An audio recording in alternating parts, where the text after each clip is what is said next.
Rosa Luxemburg. What does the Spartacus League want? December 1918. First published, Die Rotfahne, December 14, 1918. On the 9th of November, workers and soldiers smashed the old German regime. The Prussian sabers' mania of world rule had bled to death on the battlefields of France. The gang of criminals who sparked a worldwide conflagration and drove Germany into an ocean of blood had come to the end of its rope. The people, betrayed for 4 years, having forgotten culture, honesty, and humanity in the service of the Moloch, available for every obscene deed, awoke from its 4-year-long paralysis, only to face the abyss. On the 9th of November, the German proletariat rose up to throw off the shameful yoke. The Hohenzollerns were driven out, workers' and soldiers' councils were elected. But the Hohenzollerns were no more than the front men of the imperialist bourgeoisie and of the Junkers. The class rule of the bourgeoisie is the real criminal responsible for the World War, in Germany as in France, in Russia as in England, in Europe as in America. The capitalists of all nations are the real instigators of the mass murder. International capital is the insatiable god Baal, into whose bloody maw millions upon millions of steaming human sacrifices are thrown.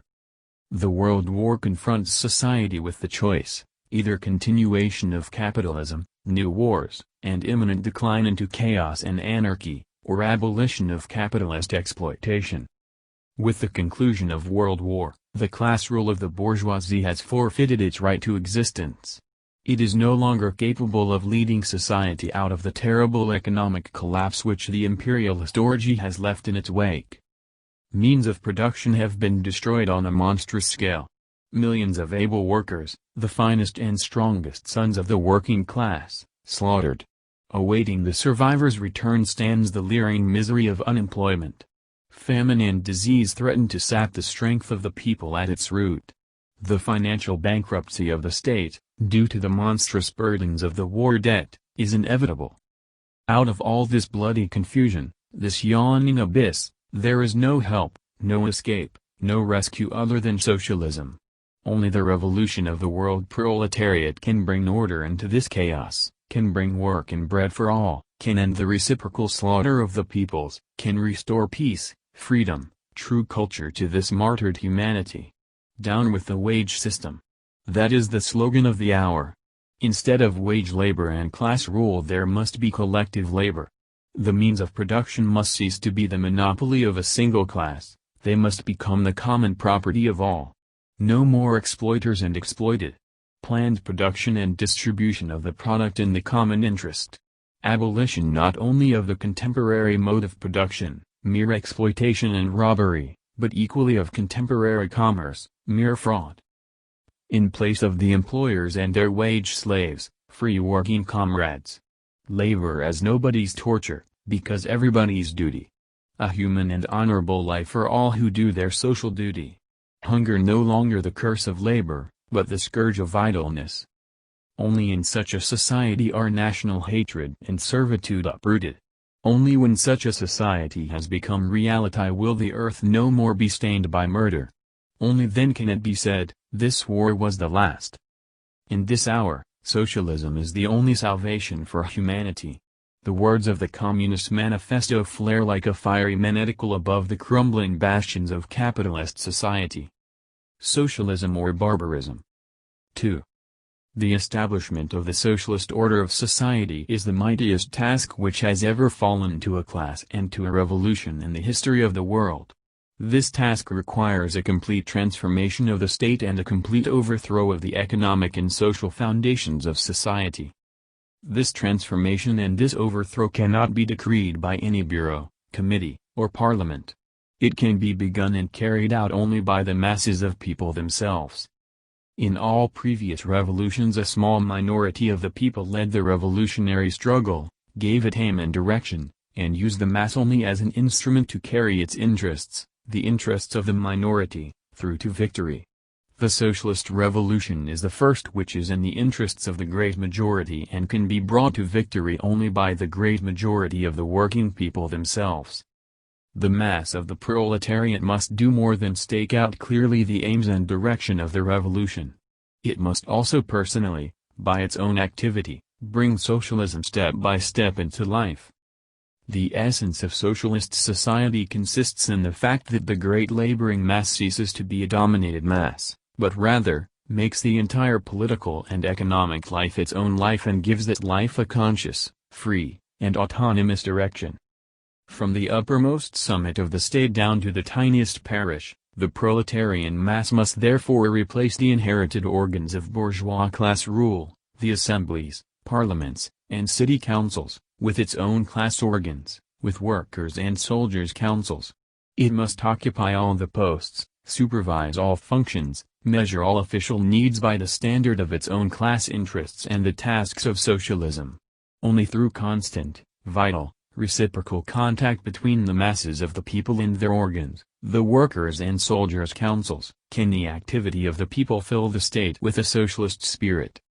The economic overturn, likewise, can be accomplished only if the process is carried out by proletarian mass action. The naked decrees of socialization by the highest revolutionary authorities are by themselves empty phrases. Only the working class, through its own activity, can make the word flesh. The workers can achieve control over production, and ultimately real power, by means of tenacious struggle with capital, hand to hand, in every shop, with direct mass pressure, with strikes and with the creation of its own permanent representative organs. From dead machines assigned their place in production by capital, the proletarian masses must learn to transform themselves into the free and independent directors of this process. They have to acquire the feeling of responsibility proper to active members of the collectivity which alone possesses ownership of all social wealth. They have to develop industriousness without the capitalist whip, the highest productivity without slave drivers, discipline without the yoke, order without authority. The highest idealism in the interest of the collectivity, the strictest self-discipline, the truest public spirit of the masses are the moral foundations of socialist society, just as stupidity, egotism, and corruption are the moral foundations of capitalist society.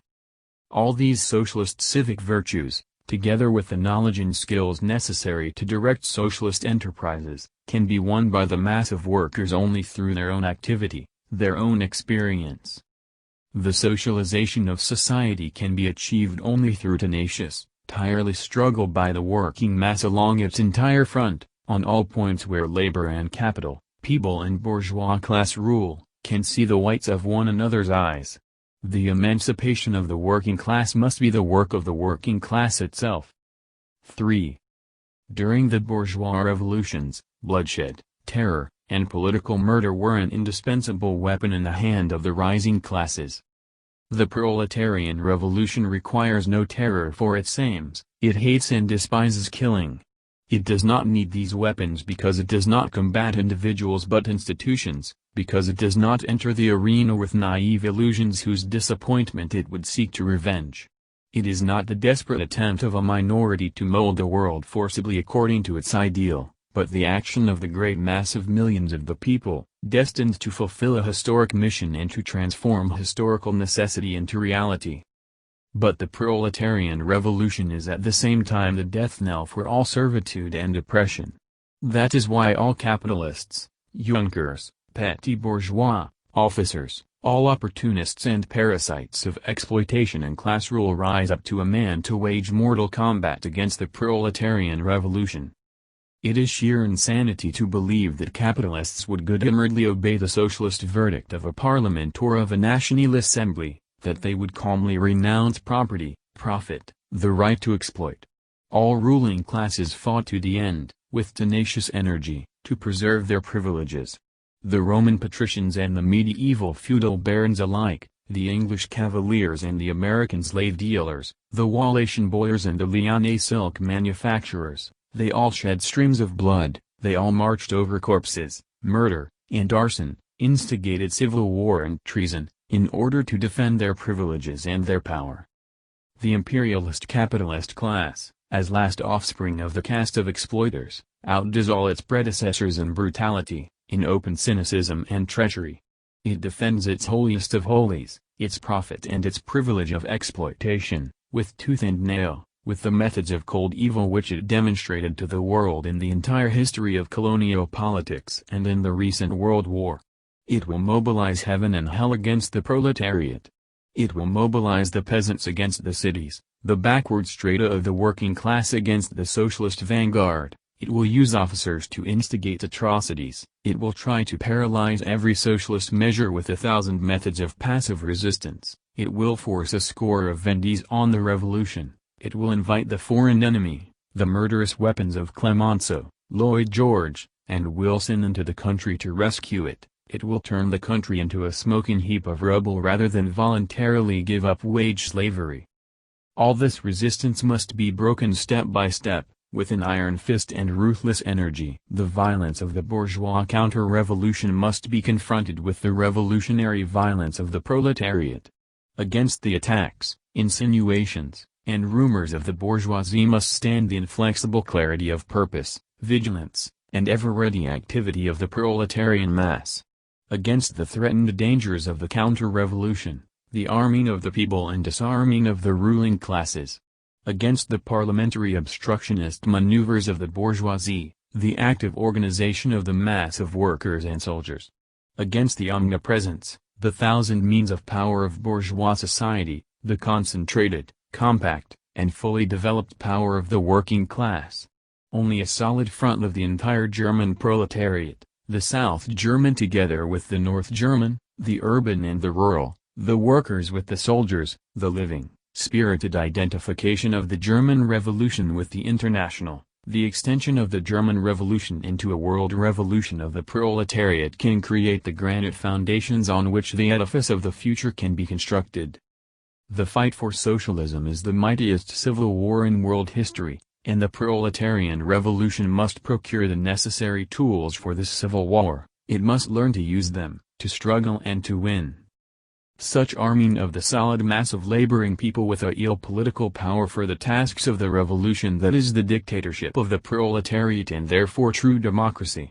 Know where the wage slave sits next to the capitalist, the rural proletarian next to the junker, and fraudulent equality to engage in parliamentary debate over questions of life or death, but where the million-headed proletarian mass seizes the entire power of the state in its calloused fist, like the god Thor his hammer, using it to smash the head of the ruling classes. That alone is democracy, that alone is not a betrayal of the people. In order to enable the proletariat to fulfill these tasks, the Spartacus League demands I. As immediate measures to protect the revolution. Disarmament of the entire police force and of all officers and non-proletarian soldiers, disarmament of all members of the ruling classes. Confiscation of all weapons and munitions stocks as well as armaments factories by workers' and soldiers' councils. Arming of the entire adult male proletarian population as a workers' militia. Creation of a Red Guard of proletarians as an active part of the militia for the constant protection of the revolution against counter-revolutionary attacks and subversions. Abolition of the command authority of officers and non-commissioned officers. Replacement of the military cadaver discipline by voluntary discipline of the soldiers. Election of all officers by their units, with right of immediate recall at any time. Abolition of the system of military justice. Expulsion of officers and capitulationists from all soldiers' councils. Replacement of all political organs and authorities of the former regime by delegates of the workers' and soldiers' councils. Establishment of a revolutionary tribunal to try the chief criminals responsible for starting and prolonging the war, the Hohenzollerns, Ludendorff, Hindenburg, Tirpitz, and their accomplices, together with all the conspirators of counter-revolution. Immediate confiscation of all foodstuffs to secure the feeding of the people. 2. In the political and social realm. Abolition of all principalities. Establishment of a united German Socialist Republic.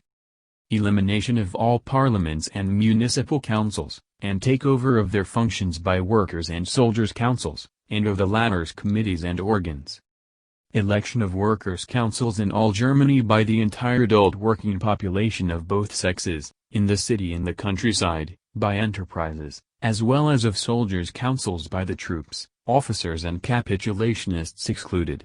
The right of workers and soldiers to recall their representatives at any time. Election of delegates of the Workers' and Soldiers' Councils in the entire country to the Central Council of the Workers' and Soldiers' Councils, which is to elect the Executive Council as the highest organ of the legislative and executive power. Meetings of the Central Council provisionally at least every 3 months, with new elections of delegates each time, in order to maintain constant control over the activity of the Executive Council, and to create an active identification between the masses of workers and soldiers' councils in the nation and the highest governmental organ. Right of immediate recall by the local workers and soldiers' councils and replacement of their representatives in the Central Council, should these not act in the interests of their constituents. Right of the Executive Council to appoint and dismiss the People's Commissioners as well as the Central National Authorities and officials. Abolition of all differences of rank, all orders and titles. Complete legal and social equality of the sexes. Radical social legislation. Shortening of the labor day to control unemployment and in consideration of the physical exhaustion of the working class by World War. Maximum working day of 6 hours. Immediate basic transformation of the food, housing, health and educational systems in the spirit and meaning of the proletarian revolution. 3. Immediate economic demands. Confiscation of all dynastic wealth and income for the collectivity. Repudiation of the state and other public debt together with all war loans, with the exception of sums of certain level to be determined by the Central Council of the Workers' and Soldiers' Councils. Expropriation of the lands and fields of all large and medium agricultural enterprises, formation of socialist agricultural collectives under unified central direction in the entire nation. Small peasant holdings remain in the possession of their occupants until the latter's voluntary association with the socialist collectives. Expropriation by the Council Republic of all banks, mines, smelters, together with all large enterprises of industry and commerce. Confiscation of all wealth above a level to be determined by the Central Council. Takeover of the entire public transportation system by the Council's Republic. Election of enterprise councils in all enterprises, which, in coordination with the workers' councils, have the task of ordering the internal affairs of the enterprises, regulating working conditions, controlling production and finally taking over direction of the enterprise. Establishment of a central strike commission which, in constant collaboration with the enterprise councils, will furnish the strike movement now beginning throughout the nation with a unified leadership, socialist direction and the strongest support by the political power of the workers' and soldiers' councils. 4. International tasks. Immediate establishment of ties with the fraternal parties in other countries, in order to put the socialist revolution on an international footing and to shape and secure the peace by means of international brotherhood and the revolutionary uprising of the world proletariat. That is what the Spartacus League wants. And because that is what it wants, because it is the voice of warning, of urgency, because it is the socialist conscience of the revolution, it is hated, persecuted, and defamed by all the open and secret enemies of the revolution and the proletariat. Crucify it! Shout the capitalists, trembling for their cash boxes. Crucify it! Shout the petty bourgeois, the officers, the anti-Semites, the press lackeys of the bourgeoisie, trembling for their fleshpots under the class rule of the bourgeoisie. Crucify it! Shout the sidemans, who, like Judas Iscariot, have sold the workers to the bourgeoisie and tremble for their pieces of silver. Crucify it! Repeat like an echo the deceived, betrayed, abused strata of the working class and the soldiers who do not know that, by raging against the Spartacus League, they rage against their own flesh and blood. In their hatred and defamation of the Spartacus League, all the counter-revolutionaries, all enemies of the people, all the anti-socialist, ambiguous, obscure, and unclear elements are united. That is proof that the heart of the revolution beats within the Spartacus League, that the future belongs to it. The Spartacus League is not a party that wants to rise to power over the mass of workers or through them. The Spartacus League is only the most conscious, purposeful part of the proletariat, which points the entire broad mass of the working class toward its historical tasks at every step, which represents in each particular stage of the revolution the ultimate socialist goal, and in all national questions the interests of the proletarian world revolution. The Spartacus League refuses to participate in governmental power with the lackeys of the bourgeoisie, with the Sidemen-Eberts, because it sees in such collaboration a betrayal of the fundamentals of socialism, a strengthening of the counter-revolution, and a weakening of the revolution. The Spartacus League will also refuse to enter the government just because Sidemen-Ebert are going bankrupt and the independents, by collaborating with them, are in a dead-end street. The Spartacus League will never take over governmental power except in response to the clear, unambiguous will of the great majority of the proletarian mass of all of Germany, never except by the proletariat's conscious affirmation of the views, aims, and methods of struggle of the Spartacus League. The proletarian revolution can reach full clarity and maturity only by stages, step by step, on the Golgotha path of its own bitter experiences and struggle, through defeats and victories. The victory of the Spartacus League comes not at the beginning, but at the end of the revolution. It is identical with the victory of the great million-strong masses of the socialist proletariat. Proletarian, rise to the struggle. There is a world to win and a world to defeat. In this final class struggle in world history for the highest aims of humanity, our slogan toward the enemy is, thumbs on the eyeballs and knee in the chest.